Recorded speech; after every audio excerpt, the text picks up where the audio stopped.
Well, this year in Kansas, drought has been devastating to producers, a state that often deals with little moisture, especially in the western part of the state.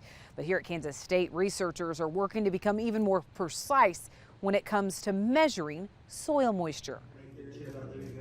We can only manage what we can measure.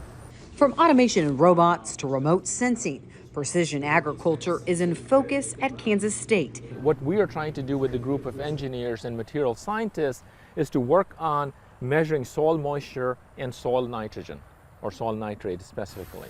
But thanks to a project funded by the Department of Energy, that work is getting a boost. We're trying to in situ or in soil quantify changes in soil moisture and soil nitrogen. Those are the two big drivers of crop production systems. While precision agriculture is a couple decades old, that technology is now getting smaller and even more precise. For example, you can have satellite imagery or airplane-based imagery, or more recently UAVs or drone-based imagery. And the resolution of those imageries are becoming finer and finer and finer. These are still surrogate measures. These are not direct measures of what we are trying to ascertain: crop health, growth, and development.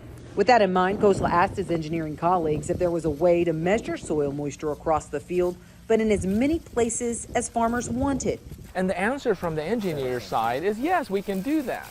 But it requires logistical, almost nightmare, if I may say, because it has multiple sensors that need to be buried in the ground. With the amount of labor, time, and money required to do something like that, the team came up with another idea. So what we proposed, could we develop sensors that are tiny, so they're microsensors, that have chip on them, that are primarily sleeping most of the time.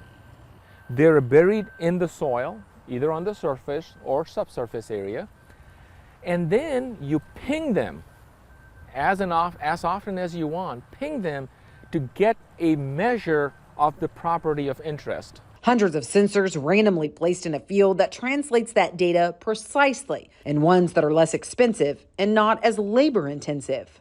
And that's what triggered the idea: if we were to make these sensors on materials that degrade over time, then we don't have to worry about going back and collecting them.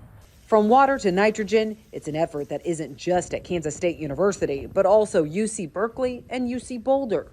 What we're trying to do is no battery, very tiny, cheap, printed sensors that you can distribute them in hundreds and forget about them. Well, we need to take a quick break, and then when we come back, John Phipps rejoins us this weekend for customer support.